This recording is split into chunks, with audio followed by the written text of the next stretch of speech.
Bismillahirrahmanirrahim. Assalamualaikum warahmatullahi wabarakatuh.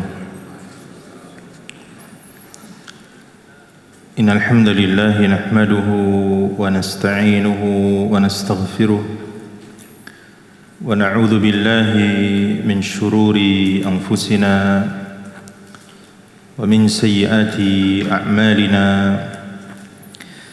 Man yahdihillahu fala mudilla lahu ومن يضلل فلا هادي له أشهد أن لا إله إلا الله وحده لا شريك له وأشهد أن محمدا عبده ورسوله يا أيها الذين آمنوا اتقوا الله حق تقاته ولا تموتن إلا وأنتم مسلمون اللهم صل وسلم وبارك على عبدك ورسولك نبينا محمد وعلى آله وصحبه أجمعين. أما بعد معاشر المسلمين والمسلمات إخواني وأخواتي في الدين رحمنا الله وإياكم. Melanjutkan pembahasan kitab Al-Usul min Ilmi Al-Usul buah karya Fadilatul Syekh Muhammad bin Salih Al-Utsaimin rahimahullahu ta'ala. Pada pertemuan yang lalu kita sudah membahas beberapa hal terkait makna fiqih, usul fiqih, dan juga pembagian hukum syar'i. Bahwa hukum-hukum syar'i terbagi menjadi berapa ikhwan? 5. Yang pertama wajib, sunnah, mubah, makruh, dan haram. Ini yang kemudian dikenal dengan hukum taklifi. Hukum taklifi. Apa yang Allah Jalla wa'ala perintahkan dan harus dikerjakan, maka hukumnya wajib. Apa yang Allah Azza wa Jalla perintahkan, Nabinya perintahkan dengan tidak secara tegas, maka hukumnya sunnah. Apa yang didiamkan, tidak dilarang dan tidak diperintahkan, maka hukumnya mubah. Apa yang dilarang dengan tegas, maka hukumnya haram, dan apa yang tidak tegas hukumnya makruh. Dan kita sudah bahas contoh-contoh dari setiap hukum-hukum taklifi tersebut. Sekarang kita akan kaji hukum yang kedua yang dikenal dengan hukum wad'i atau al-ahkam al-wad'iyah. Apa ahkam al-wad'iyah? Yaitu khitabullah ta'ala bija'li syai'in sababan li syai'in aw syartan lahu aw mani'an minhu. yakni khitab Allah,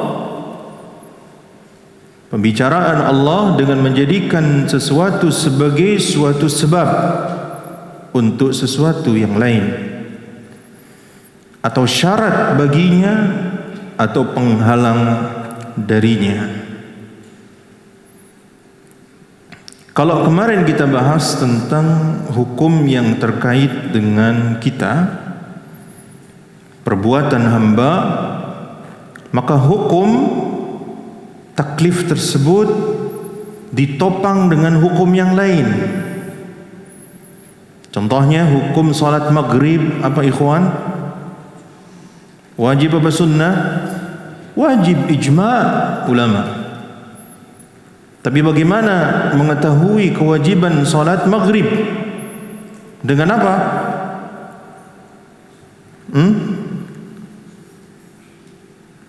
Antum melaksanakan salat maghrib itu disandarkan hukumnya dengan apa? dengan terbenamnya matahari.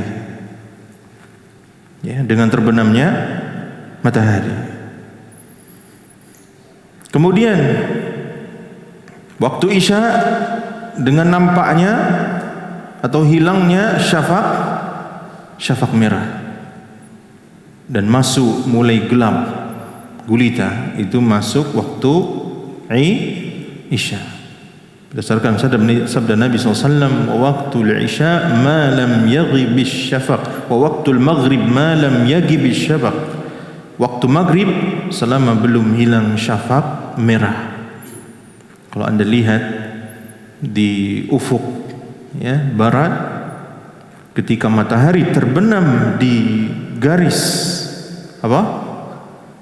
Ya, namanya apa? Garis katulis. Bukan katulistiwa. Ya, garis horizon. Masuk, maka terbenam, disitulah hukum dikaitkan. Ya, misalkan antum berada di Anyer, Anda melihat matahari terbenam, belum berkumandang azan, bolehkah berbuka puasa? Kita lihat dengan mata kepala telak kita sendiri, matahari sudah terbenam, tapi belum azan. Antum boleh buka puasa? Yang boleh angkat tangan, yang enggak boleh. Atau sebaliknya, sudah terdengar azan tetapi matahari masih sedikit lagi belum terbenam, sudah boleh berbuka? Kan udah azan.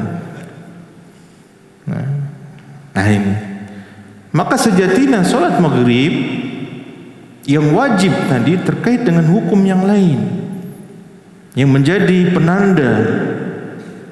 Ya, itulah yang disebut dengan sebab. Yang disebut dengan apa? Sebab. Ma yalzam min wujudihi wujudun wa min adamihi al-adam lidatihi. Apa yang melazimkan keberadaannya, keberadaan yang lain, dan ketiadaannya, ketiadaan yang lain. Ya, seperti itu.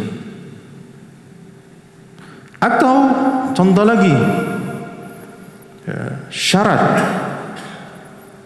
Misalkan Anda salat maghrib tadi tanpa bertaharah, ya, Anda sempurna rukunnya dari takbiratul ihram sampai salam, tetapi Anda tidak berwudu, padahal Anda berhadath kecil, sahkah salatnya? Tidak.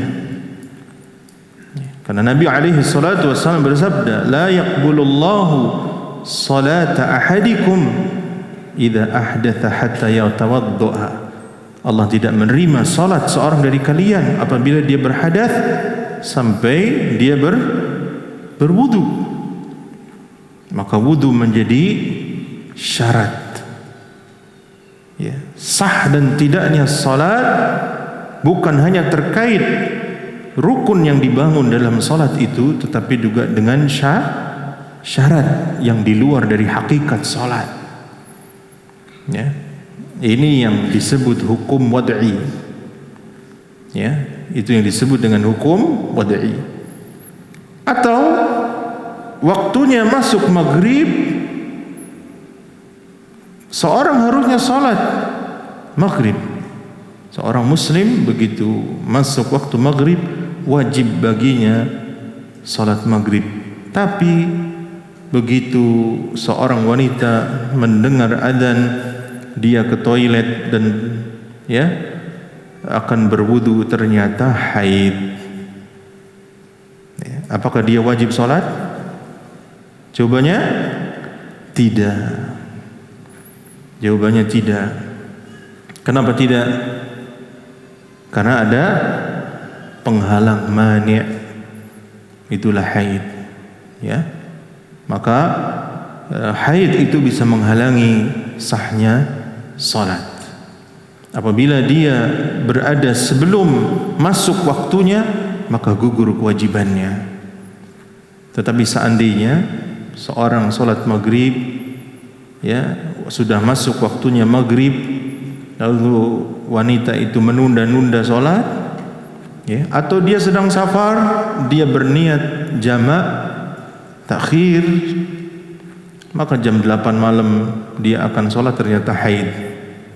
Sedangkan di waktu maghrib dia belum haid. Pertanyaannya, wajibkah sholat maghrib untuk dia ketika suci? Wajib apa tidak? Hah? Sekarang iya, dia haid, dia tidak boleh sholat. Tapi ketika dia suci, sudah suci, apakah dia harus mengqadha sholat maghrib? Diperkirakan kalau haidnya, ya, keluar ba'da adzan atau ba'da terbenamnya matahari, maka dia harus mengqadha salat maghrib. Kalau tidak, ya, kemungkinan sebelum maghrib dia sudah haid, maka dia tidak perlu mengqadhanya. Begitu juga dengan isya. Kalau isya kemungkinan dia belum haid, maka dia pun wajib mengqadha salat isya ketika dia suci. Ya, ini kadang-kadang fikih yang terlalaikan oleh sebagian kaum wanita. Ya. Jadi hukum wad'i adalah hukum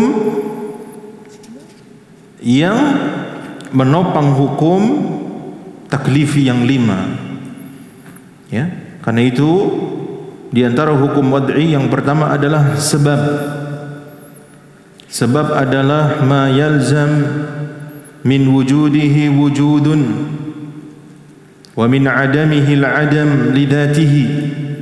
Apa yang mengharuskan keberadaan sebab, keberadaan yang lainnya, dan ketiadaan sebab mengharuskan ketiadaan yang lainnya. Karena itu hukum terkait dengan sebab ini. Ketika matahari terbenam, maka wajib salat. Ketika matahari tergelincir ke arah barat, maka masuk waktu zuhur. Ketika matahari, ya, sudah, ya, tidak ada terbenam, maka masuk waktu maghrib. Ya, ketika fajar shadiq sudah nampak, masuk waktu subuh. Wa kulu washrabu hatta yatabayyana lakumul khaytul abyadu minal khaytil aswadi minal fajr. Ini sebab. Ya. Nah, contoh lagi, sebabnya seorang wajib membayar zakat fitri.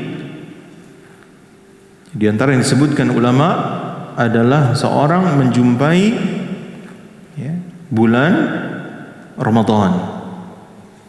Ya, Anda menjumpai bulan Ramadan, maka wajib zakat.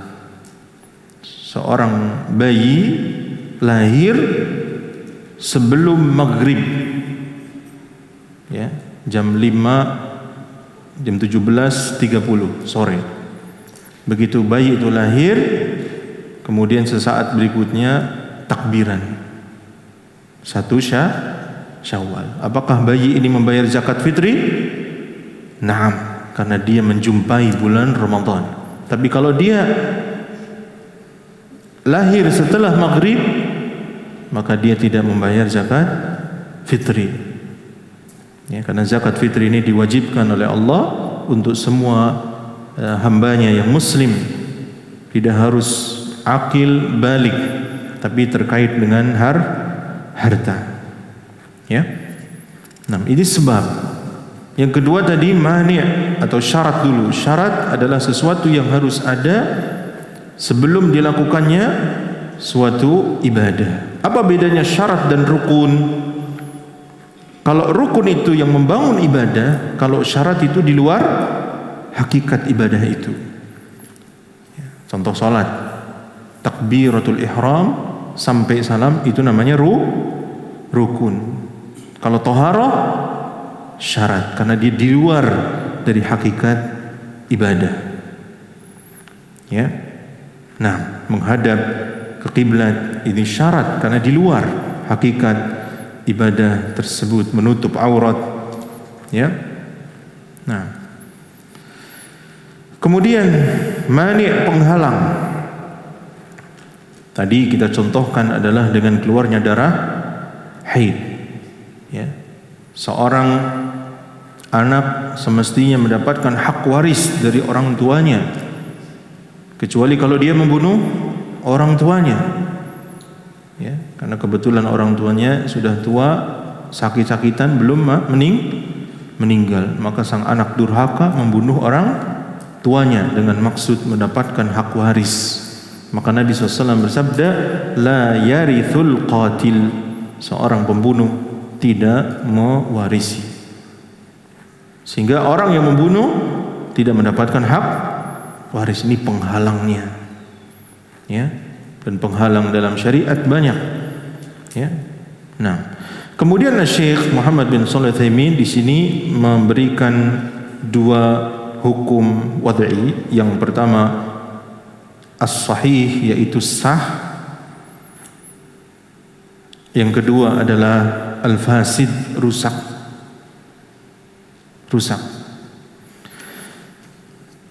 Yang pertama adalah sah, sahih.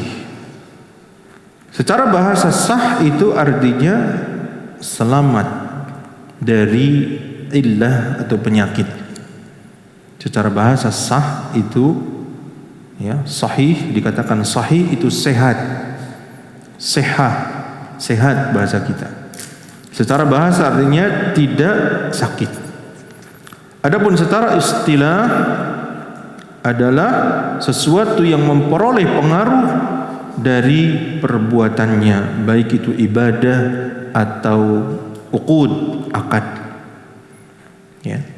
Ibadah atau akad. Ketika seorang melakukan ibadah sempurna, syarat-syaratnya, rukun-rukunnya, kewajiban-kewajibannya, maka ibadah tersebut dianggap sah. Jika ada hal dari yang harus terpenuhi itu tidak terpenuhi, maka namanya fasid, rusak. Ya. Syekh di sini menyinggung tentang batil dan fasid. Ya. Makna fasid dan batil. Fasid itu rusak. Ya. Misalkan seorang wanita yang menikah tanpa wali. Sabda Nabi SAW, la nikaha illa bi waliyin wa syahidai adlin. Tidak sah pernikahan seorang wanita tanpa adanya wali dan dua orang saksi, jadi laki-laki. Maka ketika seorang wanita menikah tanpa wali, maka nikahnya rusak.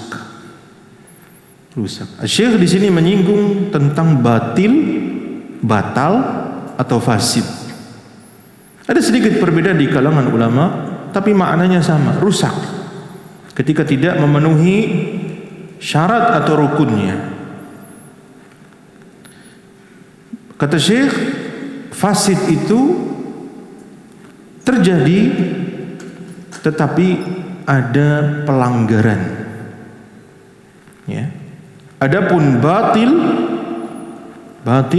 itu secara asal sudah hilang. Jadi sampai ke akar-akarnya maka disebut batil. Kenapa demikian? Nah, dalam beberapa kasus fikih kita perlu meninjau antara rusak dan batil. Contoh, seorang yang bermuamalah dengan riba. Riba itu hukumnya apa? Haram. Seorang mengambil rumah dengan akad ribawi, misalkan. Setelah selesai cicilannya, ya, jual belinya sah atau tidak itu? Sah tapi batil. Gimana ini? Bolehkah dipakai rumah itu? Bolehkah dipakai motor itu? Pernah antum bertanya-tanya begitu? Ini kan akadnya salah. Nah itu. Tapi saling ridho. Nah, di sini pentingnya fasid dan batil.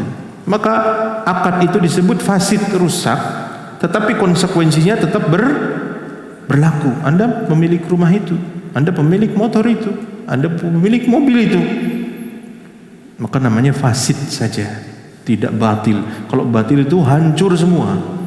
Seperti seorang yang sholat tanpa berwudu, maka batil.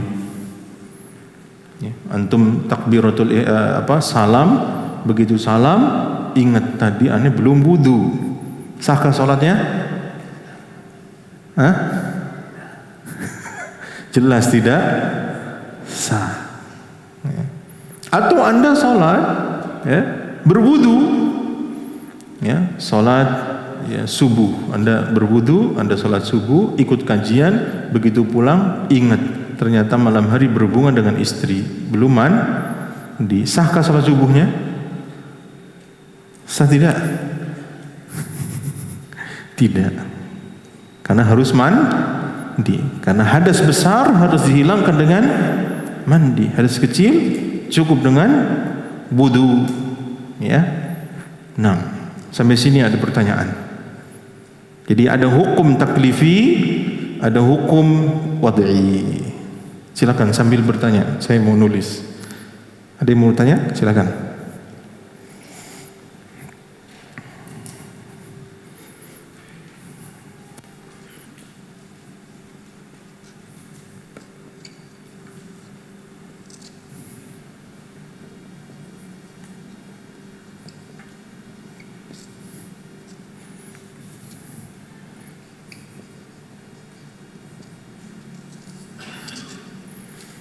Ya, jadi hukum ada dua. Yang pertama apa? Taklifi. Apa hukum taklifi? Khitabullah al-muta'alliq bi af'alil mukallafin. Jadi pembicaraan Allah yang terkait dengan amalan hamba. Ya, di sini ada 5. 1, 2, 3, 4, 5. Apa saja? 1, wajib. Yang kedua, sunnah. Yang ketiga, mubah. Yang keempat, makruh. Yang kelima, haram.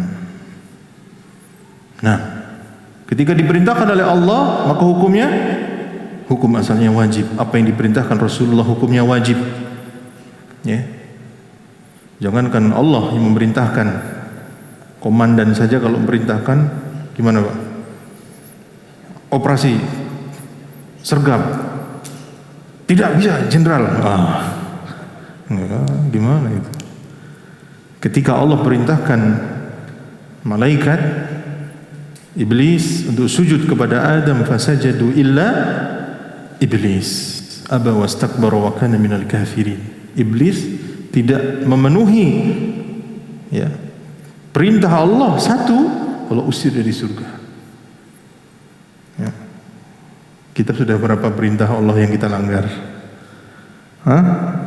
Nah, kalau ada qarinah yang memalingkan dari wajib itu, maka turun menjadi sunnah. Nanti insya Allah akan kita bahas apa yang bisa memalingkan dari perintah itu. Kemarin kita sampaikan, misalkan qabliyah maghrib, Nabi sampaikan sallu qabla al-maghrib, salatlah kalian sebelum maghrib. Sallu qabla al-maghrib, salatlah kalian sebelum maghrib. Liman sya'a, bagi yang mau. Oh, perintah wajib. Liman sya'a, bagi yang mau, diserahkan kepada mukallaf, kepada kita memilih. Kalau wajib bisa memilih, tidak bisa, berarti hukumnya turun. Jadi yang wajib menjadi sunnah. Seperti itu. Insya Allah akan kita bahas sepanjang lebar. Kemudian mubah, tidak diperintahkan, tidak dilarang. Ya, tidak diperintahkan, tidak dilarang, maka hukum asal segala sesuatu itu mubah. Ya, huwallazi khalaqalakum ma fil ardi jami'a. Dialah Allah yang telah menciptakan apa yang di alam ini untuk kalian semua. Apa hukum makan getuk, Pak? Apa nunggu stempel MUI? halal. Ya, apa hukum makan singkong? Halal. Ya, makan daging kerbau halal. Rusa halal. Jerapah, ada hadis yang membolehkan makan jerapah? Tidak ada. Tapi hukum umum, apa yang ada di alam ini untuk manusia, silakan makan. Maka siapa yang mengharamkan sesuatu, dia harus mendatangkan dalilnya. Anda makan kue, makanan di restoran, ya, jangan, itu belum ada label MUI-nya. Apakah otomatis haram? Tidak. Secara hukum fikih Anda masih boleh makan, kecuali diketahui keharamannya. Ya, jadi fatwa itu beda dengan takwa. Ya, fatwa itu terkait fikih. Itu fikih. Kalau takwa, ya, ini terkait dengan waro, sikap waro, kehati-hatian, ya, waro. Nah, kadang-kadang seorang berfatwa dengan waro. Kita harus tahu, oh ustadz ini berfatwa dengan waro, maka belum tentu hukumnya fikih. Ya, kita harus paham. Ya. Contoh, apa hukum donasi? Ini. Apa hukum? Ya, kadang-kadang kondisional.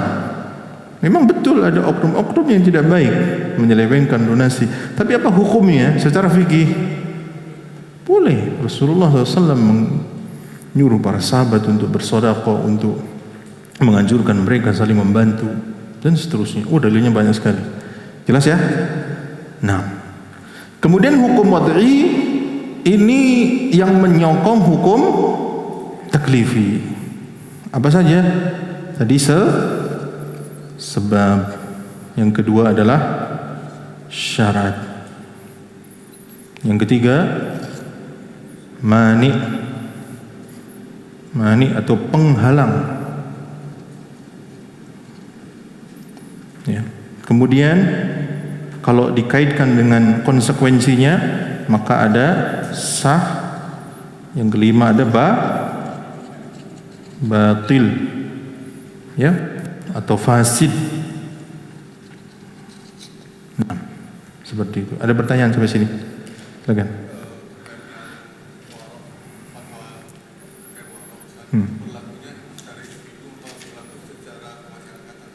Nah, apakah fatwa dan wara, yaitu berlaku secara individu? Maka kalau fatwa itu berlaku secara umum, general. Adapun wara itu dikembalikan kepada masing-masing. Ya. Nah, seperti itu. Ada pertanyaan lagi? Ya, silakan.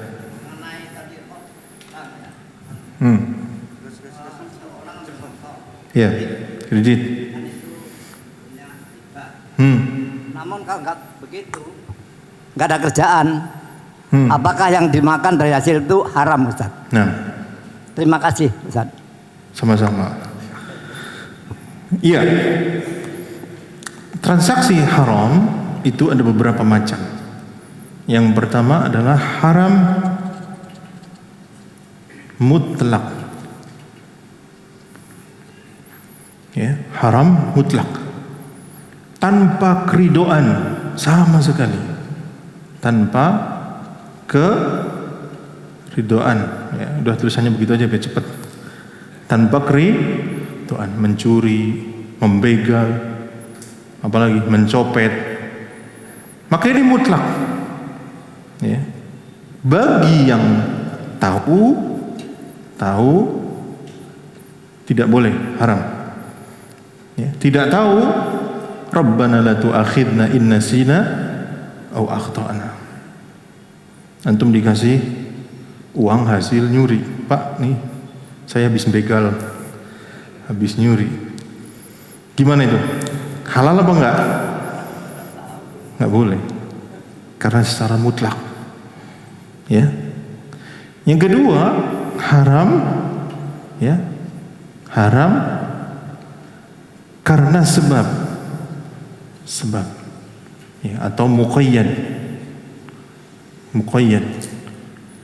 Dua-duanya saling ridho. tetapi ada kesalahan. Ada kesalahan. Maka ini yang kita bahas tadi namanya apa? Fasid. Kalau ini batil. Antum berkunjung ke seorang yang bermuamalah dengan riba. Dibikinin teh manis, dibikinin kopi gayo. Wah. Diminum enggak? Enak Ustaz, diminum. Bukan itu. Halal enggak?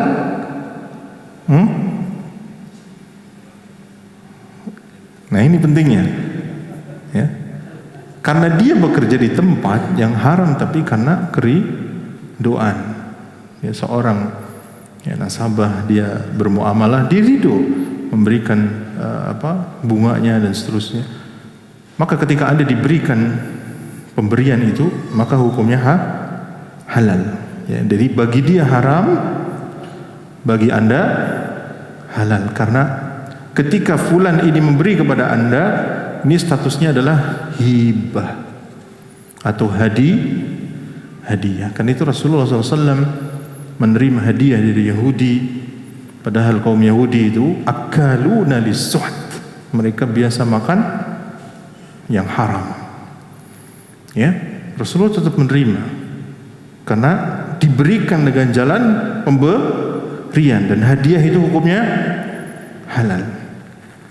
Pernah suatu ketika seorang budak namanya Barirah. Siapa? Barirah.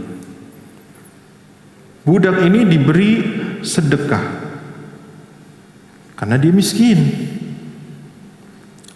Barirah kemudian memberikan sedekah tersebut kepada Aisyah, istri Nabi.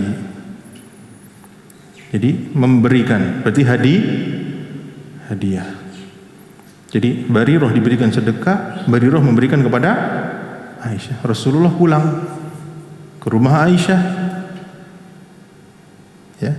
Maka Rasulullah kemudian mau makan hadiah itu. Aisyah berkata, "Wahai Rasulullah, ini adalah sedekah yang diberikan kepada Barirah."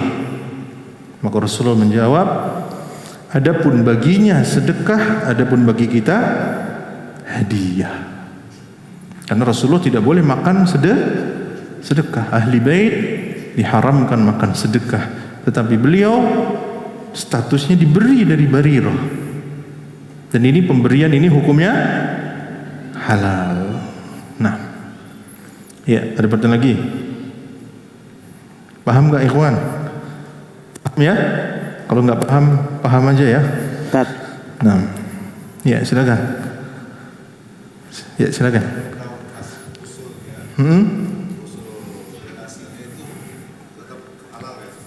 Nah, iya, tidak ada masalah. Rasulullah SAW dalam khutbah Id, beliau mengajak para sahabat untuk bersedekah, sampai datang seorang wanita menyerahkan cincinnya, menyerahkan gelangnya pada Rasulullah. Ketika Rasulullah SAW menganjurkan, ya, tapi beliau tidak pernah untuk dirinya sendiri menggalang donasi untuk diri beliau, dimanfaatkan untuk beliau, tidak. Ya, ini mimbabil adab saja. Jadi kita perlu faham mana fatwa, mana takwa. Nah, ada pertanyaan lagi?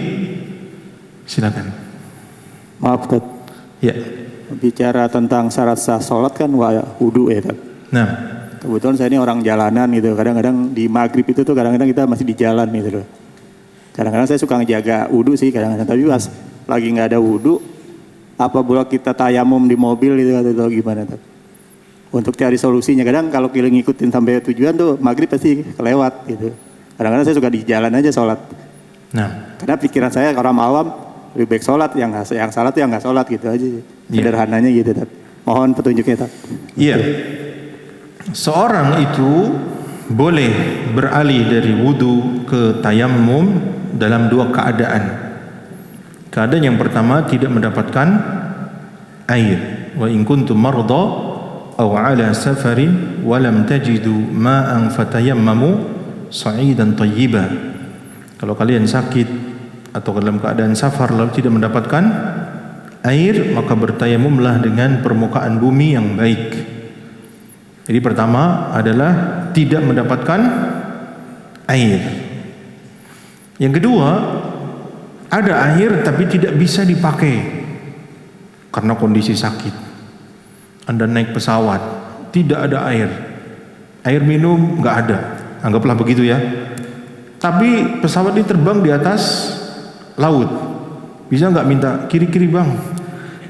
Turun. Kan nggak bisa. Emangnya angkot. Ya. Secara hukum ada air di bawah laut, samudra, tapi tidak bisa dipakai.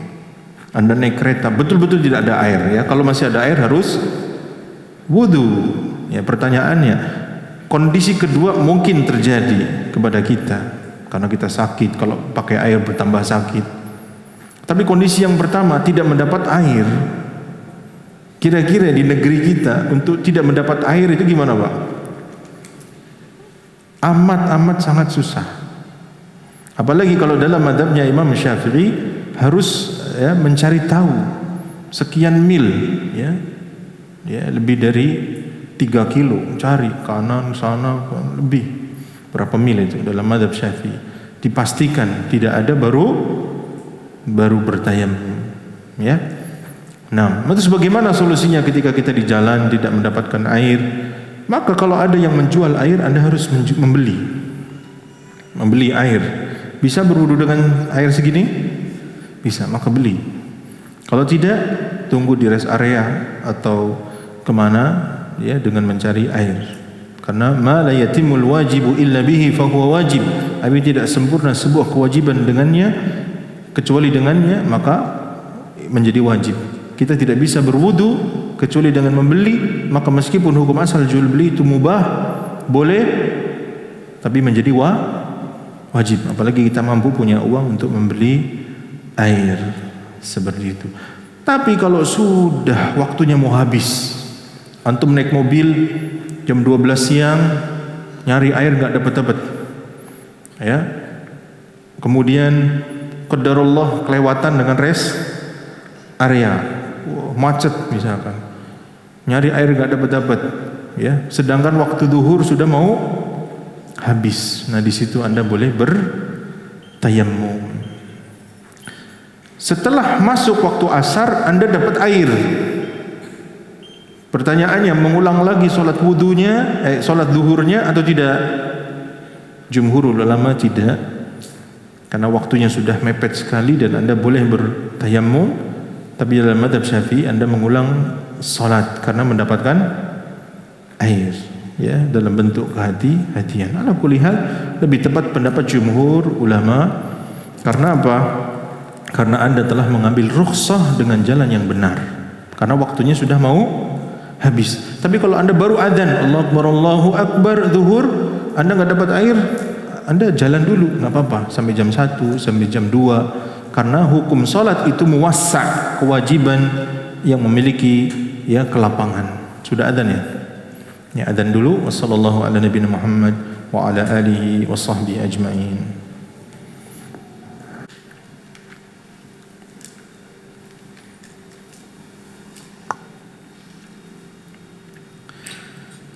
Bismillahirrahmanirrahim. Alhamdulillah wassalatu wassalamu ala Rasulillah wa ala alihi wa sahbihi ajma'in. Allahumma inna nas'aluka ilman nafi'a wa rizqan tayyiba wa amalan mutaqabbala. Nah, ayuhal ikhwah wal akhwat, kaum muslimin wal muslimat, setelah kita membahas sekelumit tentang hukum taklifi dan hukum wad'i, hukum terkait apa yang harus dilakukan oleh mukallaf, maka ini hukum taklifi. Adapun hukum wad'i yang berkaitan dengan adanya hukum-hukum taklifi tersebut. Kemudian Syekh Muhammad bin Shalih Al-Utsaimin melanjutkan bab tentang maratibul idrak, tingkatan-tingkatan pengetahuan seseorang, bahwa orang dalam mengetahui sesuatu itu tidak sama, karena keterbatasan masing-masing, dan itu bisa menjadikan seorang tidak memiliki pemahaman, pengetahuan yang sama. Apabila pengetahuan seseorang itu betul-betul sampai keyakinan, maka disebut ilmu. Ilmu. Makanya Syekh katakan al-ilmu huwa idrakus syai' ala ma huwa alaihi idrakan jazima. Seseorang mengetahui sesuatu sesuai hakikatnya dengan pengetahuan yang pasti, yang kuat, maka itu adalah ilmu. Dan ilmu ini terbagi menjadi 3 tingkatan, ya, terbagi menjadi 3 tingkatan. Ada ilmul yaqin, ada ainul yaqin, ada haqqul yaqin. Antum tahu rasanya madu? Madu rasanya apa, ikhwan? Manis. Sepakat? Ya. Ini kita nggak bahas ada madu pahit sekarang ya. Pokoknya madu itu manis. Tahu. Ya, ketika Anda melihat, oh madu itu bentuknya seperti ini. Ada yang warnanya ya kecoklatan, ada yang kemerahan, ada yang putih bahkan. Ya. Dari ilmu yaqin bahwa madu itu manis, terus melihat, namanya ainul yaqin. Begitu Anda mencoba, oh betul, maka itu menjadi haqqul yaqin. Ya, tidak ada keraguan sama sekali, itulah tingkat yang tertinggi. Ya. Nah, ada kecelakaan di mana? Di Gandul misalkan. Terus Anda lihat media sosial juga mengabarkan, oh iya,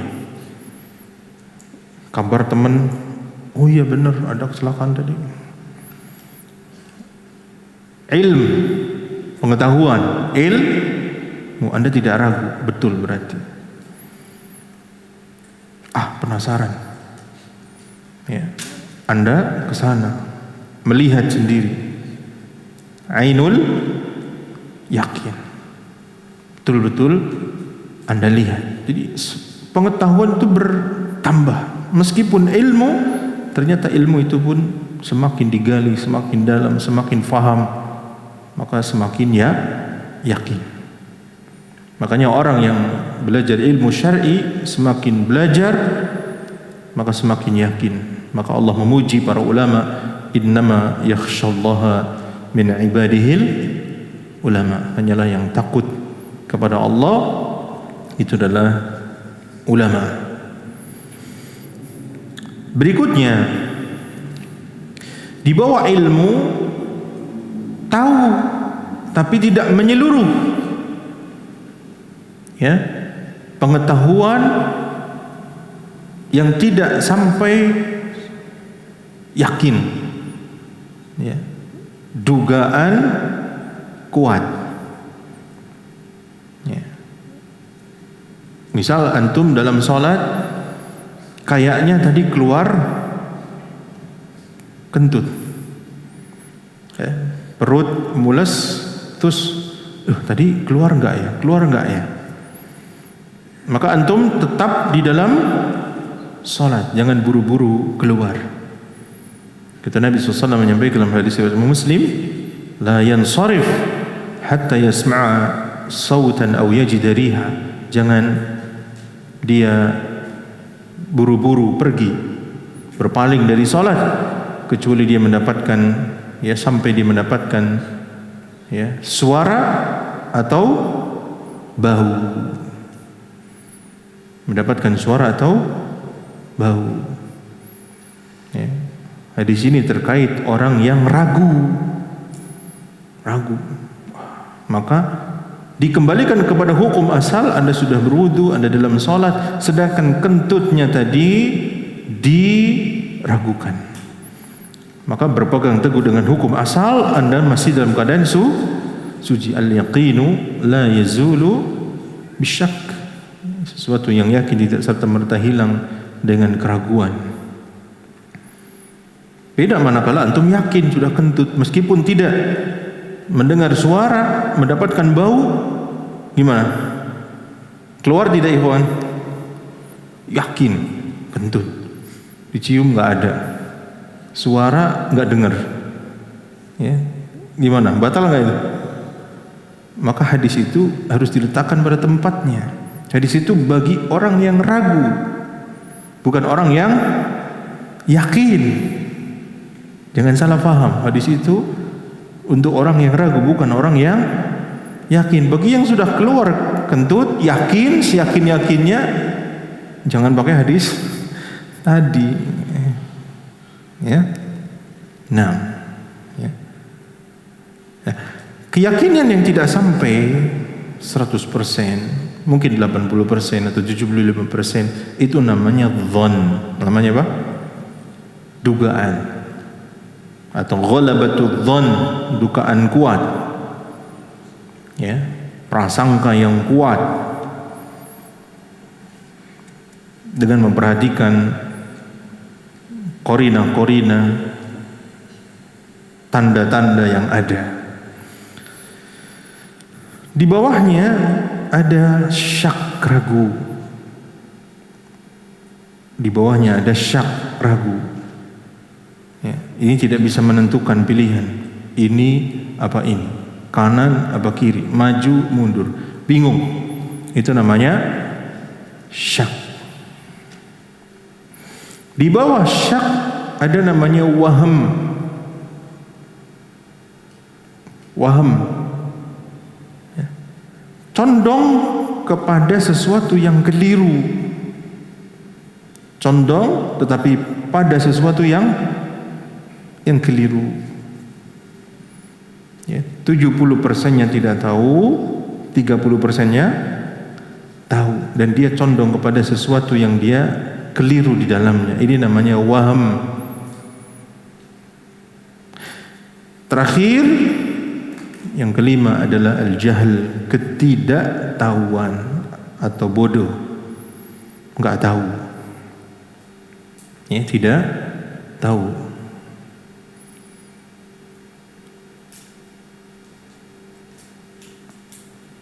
Yang paling parah, ya, adalah jahal murakkab, ya, yaitu tidak tahu merasa tahu, ya, maka jadinya sok tahu. Ya, ini yang bahaya. Makanya kata Imam Khalil bin Ahmad Al-Farahidi, seorang itu ada 4. Yang pertama, rajulun yadri annahu la yadri fadzalika jahilun fa'allimuh. Ada orang yang tahu bahwa dirinya enggak tahu, maka ajarkanlah. Ya, karena dia orang jahil. Tahu kalau dirinya enggak tahu, jahil. Yang kedua, rajulun yadri wa la yadri annahu yadri fadzalika ghafilun fanabbihu. Ada seorang yang tahu dan tidak tahu kalau dirinya tahu, maka ini orang yang lalai, ya, tidak murojaah lagi padahal dia sudah tahu, ya, maka perlu diingatkan. Yang ketiga, rajulun yadri wa yadri annahu yadri fadzalika alimun fattabi'u. Ada orang yang tahu bahwa dirinya tahu, maka dia adalah orang berilmu, maka ikuti. Yang keempat, rajulun la yadri wala yadri annahu la yadri fadzalika ahmaq fahdharuh. Ada orang yang tidak tahu ya, dan tidak tahu bahwa dirinya tidak tahu, maka dia adalah ahmaq. Ahmaq itu dungu ya, maka hati-hati dari orang seperti itu ya, sudah tahu salah tapi tetap ngeyel. Nah itu susah ya. Makanya ada sebuah permisalan, ada dua orang ya berdebat ya tentang bayangan dari kejauhan. Satu orang bilang itu adalah burung, yang satunya bilang apa? Kambing. Maka dideketin ya, begitu dekat terbang ya. No kan benar burung, enggak kambing meskipun terbang ya. Nah, ini orang seperti ini susah ya. Antum mau apa-apakan tetap angel ya. Nah, itu maratibul idrak. Sehingga seorang itu bertingkat-tingkat dalam ilmu, dalam pengetahuan ya. Nah, yang dipakai dalam ilmu syar'i tingkatan yang pertama dan kedua, ilmu dan dhann atau ghalabatul dhann ya. Banyak dalam hukum-hukum fikih tidak sampai kepada ilmu tapi dhann ya, karena kadang-kadang ada khilafiyah yang kuat di kalangan ulama ya. Kalau khilafiyah itu kuat, masing-masing dalil mendukung argumen yang disampaikan ulama tersebut, masing-masing mazhab memiliki dalil yang kuat, maka itu dikenal dengan nama khilafiyah ijtihadiyah. Tapi apabila salah satu dalilnya sharih, sahih, yang satu memiliki kelemahan, maka itu hanya masalah khilafiyah. Khilafiyah. Kaidah yang disampaikan para ulama, la inkara fil masail al-ijtihadiyah. Tidak boleh mengingkari dalam masalah khilafiyah ijtihadiyah, bukan dalam masalah khilafiyah, karena hampir semua masalah fikih banyak yang khilafiyah, tapi tidak semua khilafiyah ijtihadiyah ya, yang sampai kuat sekali ya. Ada khilafiyah yang ringan, bahkan hampir ditinggalkan oleh banyak ulama, seperti ya halalnya nabidh. Al-Imam Abu Hanifah menghalalkan nabidh, yakni ya minuman keras yang bukan dari perasan anggur ya, dibuat dari kurma, sari kurma, kemudian terjadi fermentasi ya, maka menjadi nabidh, diminum ya, seperti arak ya. Dalam madhabnya beliau itu tidak mengapa, karena bukan khamr yang dulu diminum oleh orang-orang dahulu, karena biasanya khamr itu dari anggur. Maka kita katakan pendapat ini lemah sekali, karena Nabi SAW mengkaitkan hukum dengan memabukkannya, bukan dengan zat atau bahannya. Kullu muskirin khamrun wa kullu khamrin haram, hadis Muslim. Semua ya yang memabukkan itu khamr, dan semua khamr itu haram, mau dari anggur, mau dari beras, mau dari singkong, mau dari apa, kalau memabukkan haram, karena ada ilahnya, yaitu memabukkan ya, karena memabukkannya, mau bentuknya cair, mau bentuknya pil koplo ya, atau bubuk, heroin, putau ya, apalagi sabu-sabu ya, maka itu termasuk dalam hukum khamr ya. Nah, ini khilafiyah tapi kita ingkari. Sebagaimana beliau juga membolehkan seorang wanita yang rasyidah, yang bisa membawa dirinya ya, terus dia menikah tanpa wali, maka kita katakan pendapat ini lemah selemah-lemahnya. Karena itu Imam Muhammad bin Hasan Asy-Syaibani, murid beliau sendiri, mengingkari gurunya, ya, dan itu diambil oleh jumhur ulama. Jadi masalah khilafiyah tetapi boleh diingkari. Tapi kalau khilafiyah itu kuat di tengah kaum muslimin, bahkan dalilnya ya sama, ya teratanya dan kuat, hanya tarjih memilih salah satunya, maka kita tidak boleh berkeras-keras dalam mengingkari khilafiyah ijtihadiyah tersebut, karena sama-sama berpegang teguh dengan dhon, berpegang teguh dengan dhon. Hari ini Anda turun sujud dengan tangan, ya, sebulan lagi turun sujud dengan lutut. Karena Anda membahas secara panjang lebar dengan guru, yakin turun sujud dengan tangan. Begitu ketemu guru yang lain, turun sujud dengan lutut dulu, ya. Itu tidak ada masalah, tidak ada masalah, ya. Nah, yang jadi masalah kalau turun sujud dengan kepala dulu, ya. Ya, tidak ada madhabnya. Nah, kemudian pembagian ilmu, ada ilmu daruri, ada ilmu nadhari. Ilmu daruri adalah ilmu yang tidak perlu berpikir terlalu lama, cepat kita memahaminya. Contoh, ya, api itu panas, es itu dingin, 1 ditambah 1 2, ya, 1 dibagi 2 2, ya, maksudnya 1 dibagi jadi 2 kan. Nah, itu ilmu daruri. Ada ilmu nadhari yang membutuhkan pada penelitian, pendalilan, ya, seperti, ya, kewajiban niat di dalam salat. Kita tahu, tapi apa dalilnya bahwa kita harus berniat di dalam salat, ya.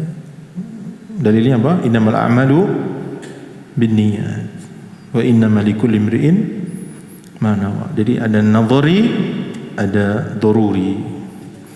Sampai sini ada pertanyaan? Silakan. Jadi ilmu terbagi menjadi beberapa. Sambil saya nulis, silakan tanya, Pak. Atau dengan ini pembahasan yang sebelumnya ini. Silakan. Ada yang mau tanya?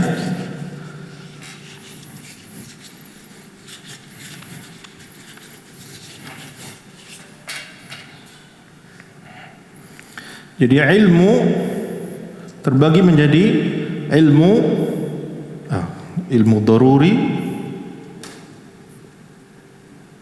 daruri, ada ilmu nadhari.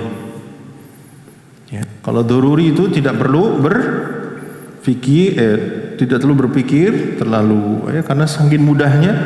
Nadhari itu harus berpikir, ya. Kemudian tingkatan orang dalam memahami sesuatu itu ada beberapa. Tingkatan yang pertama apa? Ilmu. Yang kedua dhan. Ya, yang ketiga syak. Yang keempat wahm. Ya, yang kelima jahl. Ya, ilmu ada 3, ya. Ada ilmul yaqin, ada ainul yaqin, ada haqqul. Nah, dhan sebetulnya juga ada dhan biasa, ada ghalabatu dhan yang kuat. Syak 50%. Wahm, ya, lebih banyak tidak tahunya. Ya, jahal ada jahal basit, ada jahal murakkab.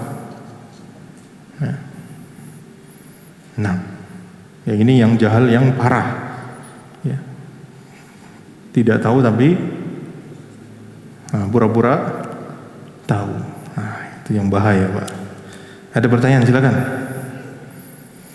Contoh ilmu doruri, ya. Misalkan khamr haram, babi haram, riba secara umum haram. Itu sudah diketahui banyak kaum muslimin, ya. Tapi dalam kasus per kasus ini riba atau bukan, kadang-kadang kaum muslimin ya tidak tahu, ya. Dan kalau ilmu nadhari itu butuh penelitian. Misalkan hadis Nabi SAW, ya, idza ataitumul ghaita fala tastaqbilul qiblah. Apabila kalian mendatangi toilet, tempat buang hajat, maka janganlah menghadap kiblat. Wala tastadbiruha, jangan kalian membelakangi. Walakin syarriqu aw gharribu, tapi menghadaplah ke timur atau ke barat, karena posisi Nabi berada di Madinah, ya. Di Madinah kiblatnya kemana? Ke selatan. Jadi kiblatnya ke selatan. Maka Nabi sampaikan, tapi menghadaplah ke timur atau ke barat. Kalau kita kan kiblatnya ke barat, maka jangan malah ke barat. Nah, ini satu hadis. Karena itu, ya, sahabat Abu Ayyub Al-Ansari ketika di Syam, beliau melihat kamar mandi, ya, toilet itu dibangun menghadap atau membelakangi kiblat, maka mereka merubahnya dan beristighfar kepada Allah Ta'ala. Kalau dari satu hadis ini, maka hukum menghadap membelakangi kiblat apa? Haram. Oke. Udah? Suatu ketika Abdullah bin Umar sedang naik di atas atap, lalu melihat Rasulullah SAW sedang tidak sengaja buang, ya, dia sedang kencing menghadap ke Baitul Maqdis, berarti membelakangi Ka'bah. Ya, karena rumah Rasulullah, ya, itu di belakangnya ada tempat yang kosong. Ya, jadi misalkan kotak ini di sini ada tempat kosong. Nah, Rasulullah buang hajat di sini. Lalu Abdullah bin Umar naik ke rumah yang lain, ternyata melihat Rasulullah sedang kencing tidak sengaja. Kemudian ternyata Rasulullah menghadap ke Baitul Maqdis, ke arah utara, ya, ke arah utara, ya. Beliau membelakangi Ka'bah. Ya. Nah, berarti ini Rasulullah membelakangi Ka'bah. Ini tadi melarang, sehingga ulama memperbincangkan. Muncullah beberapa pendapat dari yang haram ini dibahas. Satu, takwilnya menjamak dalil itu. Satu muncul, kalau menghadap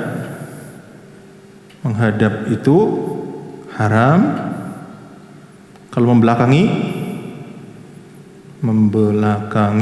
itu boleh. Karena tadi Rasulullah hanya membelakangi, menghadap tidak. Maka hukum asal tetap haram kecuali ada dalilnya. Dalilnya boleh. Ini takwil yang pertama. Yang kedua, hukum tadi dikhususkan hanya Rasulullah, karena Rasulullah melarang kepada umatnya. Ternyata Rasulullah menyelisihi. Apakah Rasulullah melakukan sesuatu yang haram? Tidak mungkin, ya. Maka kemungkinan besar itu adalah kekhususan untuk Rasulullah. Ini pendapat kedua, kekhususan, ya, umatnya tetap haram. Yang ketiga, ya, karena Rasul itu melarang ghaid. Idza ataitumul ghaid. Ghaid itu biasanya di luar, ya, di tanah lapang, menjauh dari orang, lalu buang hajat di situ. Bayangkan pada zaman itu, Pak. Dan Rasulullah tadi buang hajatnya di dalam rumah, di bangunan. Oh, maka takwilnya kalau di dalam bangunan boleh, kalau di luar bangunan tidak boleh. Boleh. Ini bangunan.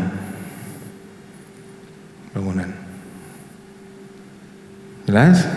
Yang keempat, ya, dimansuh hukum yang pertama tadi, dimansuh oleh hukum yang kedua akan bolehnya. Jadi boleh secara mutlak. Ini pendapatnya Imam Abu Hanifah. Yang kelima, menghadap atau membelakangi hanya makruh saja. Ya, antum milih yang mana nih? Puyeng juga ya? Ya gitu, karena lagi bahas nadhori, Pak. Jadi ketika kita membahas fikih itu harus seperti ini. Baru kita memilih pendapat. Karena kalau kita memilih pendapat dulu baru tahu dalilnya, begitu berhadapan dengan orang beda, puyeng. Ya, harusnya kita membahas ini dulu. Nah, kita bahas satu persatu. Yang pertama, menghadap membelakangi. Ya, kalau menghadap boleh, kalau membelakangi tidak boleh, maka kita katakan ini agak jauh. Karena apa? Karena Rasulullah kebetulan saja membelakangi, bukan menghadap. Itu namanya kejadian ya, kebetulan. Bisa jadi Rasulullah pun akan atau menghadap. Tidak kemungkinan seperti itu. Kecuali Anda rutin melihat Rasulullah membelakangi Ka'bah, itu baru bisa ditakwil seperti ini. Yang kedua, kekhususan. Hukum asal perbuatan Rasulullah itu boleh ditiru oleh umatnya. Karena laqad kana lakum fi Rasulillahi uswatun hasanah. Siapa yang mengatakan sebuah hukum itu khusus untuk Nabi, maka dia harus berdatangkan dalil. Contohnya apa? Contohnya apa, ikhwan? Tidak menerima sedekah. Itu kan khusus untuk Nabi. Kita umatnya boleh tidak? Boleh. Yang kedua, puasa wisal, misalkan. Nabi melarang umatnya wisal. Seorang wanita yang menghibahkan dirinya untuk Nabi, Nabi menerima, itu adalah ijab dan qabul. Antum jangan. Ya. Seperti itu. Menikah lebih dari 4, itu khusus Nabi. Ya. Istri-istri Nabi setelah Nabi wafat tidak boleh dinikahi oleh kaum muslimin, ini khusus Nabi. Ya. Ada dalilnya. Adapun ini tidak ada dalil khusus, maka hukum asalnya apa yang dilakukan Nabi lil-iqtida wa ta'assi, boleh diteladani. Nah, ya, maka ini juga ada kelemahan. Ya, ini ada kelemahan. Ketiga, ada yang mengatakan boleh kalau di bangunan, ada yang tidak kalau ketika di luar bangunan. Nah, ini kebetulan terjadi di dalam bangunan. Ya, di dalam bangunan. Ini ada sisi ya, tetapi bisa jadi keyakinan Rasulullah di luar bangunan pun boleh. Tapi kebetulan beliau buang hajat di dalam bangunan, ya. Nah, tapi ini lebih kuat daripada pendapat sebelumnya. Kemudian boleh secara mutlak karena dimansuh, hukumnya dihapus. Ini harus ada apa? Sejarah, tarikh. Karena nasikh dan mansukh, insyaallah kita dapat babnya, adalah menghapus hukum dengan hukum yang setelahnya, ya, maka harus diketahui tarikh. Mana hukum yang pertama, maka mana hukum yang kedua, ya. Dan di mansukh, dihapus hukumnya ketika tidak bisa dijamak. Kalau sebuah hukum itu bisa dijamak, maka tidak terjadi nasikh dan mansukh, bisa dijamak. Seperti hadis Aisyah, siapa yang memberitahu kepadamu Rasulullah kencing dengan berdiri, maka jangan benarkan. Ternyata ada sahabat yang melihat Rasulullah kencing dengan berdiri di luar rumah. Ya. Apakah hadis yang pertama dimansukh dengan hadis kedua? Kita katakan tidak. Kebiasaan Nabi kencingnya dengan duduk atau jongkok. Tapi kadang-kadang Rasulullah berdiri, ya, sehingga hukumnya ya boleh kencing dengan berdiri. Ya, tapi Rasulullah kebiasaan di rumah yang dilihat Aisyah adalah dengan duduk. Antum kebiasaannya apa? Jongkok apa berdiri? Udah nggak usah ngaku. Nah, ya. Jadi ini pun lemah, ini lemah. Ya. Nah, ini lebih kuat, makruh. Ya, karena Rasulullah melarang, tapi Rasulullah pun ya tidak. Nah, ini makruh. Ini agak kuat dengan ini. Wallahu a'lam, di antara ini yang lebih kuat antara ini dan ini. Nah, ini ilmu nadhari, baru satu masalah. Bagaimana dengan masalah-masalah yang lain? Maka orang yang berilmu, berfiqih, ya, maka dia akan luas cara pandangnya. Nah, ada pertanyaan, silakan.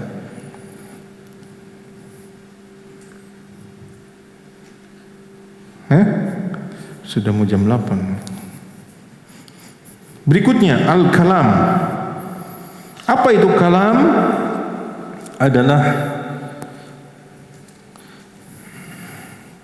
Kalam itu adalah sebuah kalimat yang sempurna. Kalamuna lafdzun mufidun kastaqim. Ya. Kalam itu adalah lafaz yang sempurna maknanya. Biasanya disusun minimal oleh dua kata, dua kalimat. Ya. Dan kalimat, kata dalam bahasa Arab itu ada 3. Ada isim, ada fi'il, ada huruf, harf. Apa itu isim? Kata benda, apa lagi? Kata sifat, na'am, apa lagi?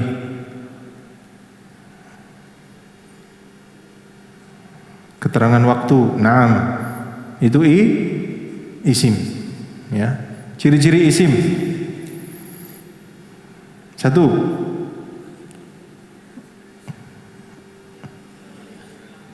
Al-Naam, al-kitabu, tanwin, kitabun, kitabin, kitaban. Terus didahului huruf jar.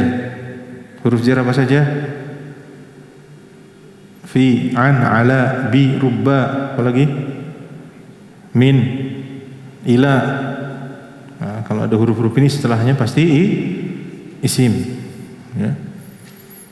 Nah, kemudian mudhaf, isnad wal isnad ilaih. Wah, ini panjang. Nah, intinya isim, ya. Yang kedua adalah fi'il, kata kerja. Kata kerja lampau, fi'il madhi, sekarang, fi'il mudhari atau akan datang. Kemudian kata kerja perintah. Fi'il amr, ya. Jalasa madhi, yajlisu mudhari, sedang duduk. Ijlis, duduklah. Nah, kenapa dibahas ini? Karena nanti dalam pembahasan perintah nanti akan dibahas tentang fi'il amr atau isim masdar yang sifatnya perintah, nanti akan ada. Terakhir adalah huruf. Yang tidak bisa berdiri sendiri, ya. Untuk li, bi dengan, fi di dalam, an dari, min dari, ya. Rubba terkadang, apalagi waw, ya, fa, oh banyak huruf itu, banyak. Nah, seperti itu. Ada pertanyaan? Nah, kalam itu terbentuk dari susunan isim, fi'il dan huruf, atau minimal, ya, fi'il dan fa'il, ya, itu paling minim, ya. Ini berikutnya memang pembelajaran bahasa Arab. Ya. Mau kita lewatin nggak? Kita bahas sedikit. Ada namanya khobar.